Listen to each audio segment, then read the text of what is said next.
可能刚好我比较幸运，本身我是一个比较懒的人，我努力1个小时都被大家1个小时全部看见了，突然变得承载了很多人他的那个期望。我在中国出生长大，我很喜欢中国。What's up, homie? This is Tony. Every customer. 你刷到过他的短视频吗？今年26岁的 Tony 是一名在东莞长大的河南小伙，虽然没有任何留学经历，但因为从小喜欢看美国电影和节目，通过不断模仿影片中的台词，将英语口语练得跟母语者一样地道。This is our double-sided desktop light bulbs that can be placed in the bar. 在广东工贸职业技术学院读大专时，他也选择了商务英语专业。早在2年前，他就因为在短视频中用各国口音的英语介绍 LED 灯牌，迅速走红网络。And it's also easy to change the first desk. Hello, homie. This is Tony. Привет, товарищ. 无论是特朗普、Upload your logo when you order. 蝙蝠侠， I'm Tony. How to choose the right sign. 还是伦敦腔、 This is Tony. This is an outdoor light bulb. 德州音 It's Tony. This is a set of American sign. ，Tony 都能丝滑切换。网民戏称他为世界先生，转换语言就像切换 VPN 一样简单。最近，本地电竞公司雷蛇邀请 Tony 到新加坡参加 TikTok 直播带货，我们采访了他。What's up, homie? It's Tony from LC Sign。联合早报的观众们，大家好。第一印象是看起来很好啊，看起来很舒服。因为我自己平时也会在家里面放一些植物什么的哦。但是我一来新加坡就全部都是建筑跟植物的结合，哇，看得很开心，看得很舒服。对，辣椒蟹、胡椒蟹都很好吃。来之前写了一个哇劳，我个人会想要做这个灯牌，上面写着 Singapore Better and Stronger， 然后下面一个 Made by LC Sign， 可以打在下面，那是最好的了。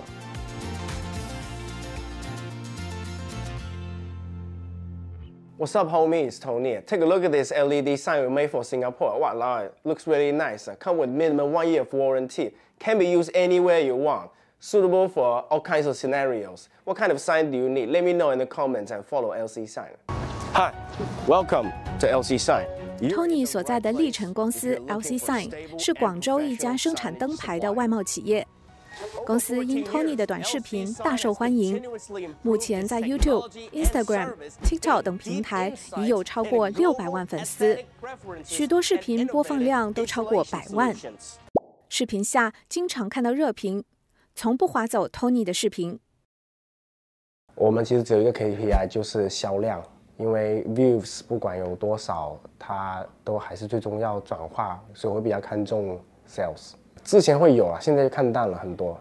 This is not light. 距离走红到现在已过去2年，为了持续保持关注度和新鲜感 ，Tony 也在尝试不同的主题。2024年美国大选，他模仿特朗普的声线，甚至用不同国家的语言推销灯牌，再次爆火。Hello. Goodbye. Anyway. 紧接着，他变得更加冒犯。深知美国热梗的他，开始做 reaction。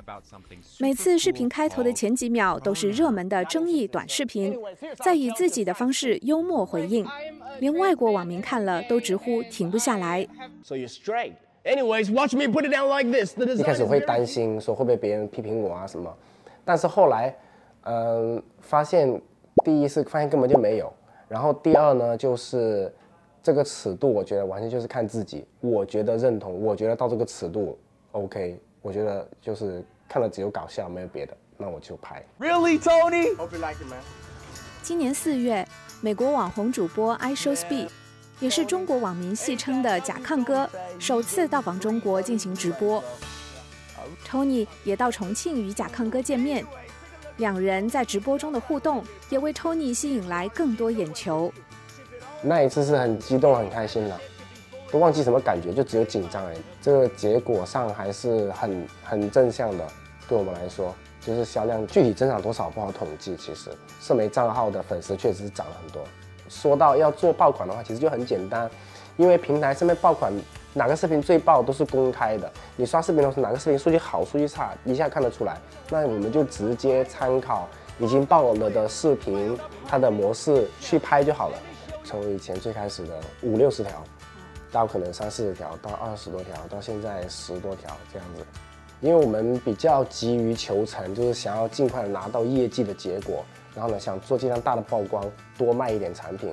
那一开始就会进入一个盲目试错的一个阶段，就是什么样的视频我都拍一下，看一下什么样比较火、比较爆，那就慢慢就会变成怎么样呢？因为本身我是一个比较懒的人，所以我希望尽量少用功，可以多收获。到现在的话，就会变成了我拍最简单的、最容易爆的视频就可以了。其实数量少了，我是开心的，因为证明我们的那个投入产出是越来越好，更少的视频的数量拿到了差不多甚至更好的结果。你说你是一个比较懒的人，但是很多人都觉得你很努力啊。可能刚好我比较幸运，就是我拍视频就是大家觉得我在努力的时候，我努力就是每天努力1个小时都被大家1个小时全部看见了，所以可能觉得我很努力。就是一方面是很开心，另外一方面是，我会觉得这是大家给我一种责任呢，就是要对得起大家的支持和期待这样子。不会觉得你自己是一个中美文化交流的桥梁吗？我不觉得，我只是我在中国出生长大，我很喜欢中国。然后呢，我从小又看了很多美国电影，我也很喜欢美国文化，所以我觉得，巧合吧。之前会有人这样跟我讲过，但是我觉得我就只是在做自己的事情而已。How do we manage this? 2022年刚进公司的 Tony， 职位是销售专员，现在他是历程公司的首席营销官，带领着6个人的运营团队，并管理着客服工作。已经升职加薪的他，感到自己肩上的担子也变重了。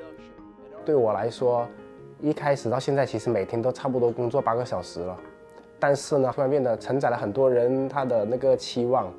就比如说，我想要让我同事们都很开心，赚很多钱，那就变成了一种无形的压力，就我会觉得变忙了。No matter which 历程公司主要面对的是美国客户，而特朗普的关税政策让公司在美国的销售增长放缓。美国市场一直占了我们50%以上，政策刚刚出来的时候是很大影响，因为大家都在观望，不知道它会不会调整，所以就会影响到。就是货发不出去，因为大家不敢收货，这样子主要是影响了客户的信心，购买的信心。到后面大家习惯了这件事情之后，又慢慢恢复了一些，对，但是我觉得还是很难恢复到关税之前那个状态了，不至于减少，只不过说可能原本可以增加更多的，现在可能增长的空间变小了。Tony 也在积极寻求新的方式来刺激销量，后面可能会做一些播客。然后可能会做一些团队建设的内容，团队文化的这种内容，然后还有一些就是旅游的内容，就是我们到世界各地看到不同的招牌，或者说去到不同的招牌工厂里面，看看这个行业大家到底有什么样的差别，什么等等。希望接下来销量一直有进步，粉丝量，这个关系不大。最关注的还是销量。销量是的。而且我们其实现在到今天已经超过了我们原本预期很多了，所以我觉得每天能有进步，还能有进步的话就很好了。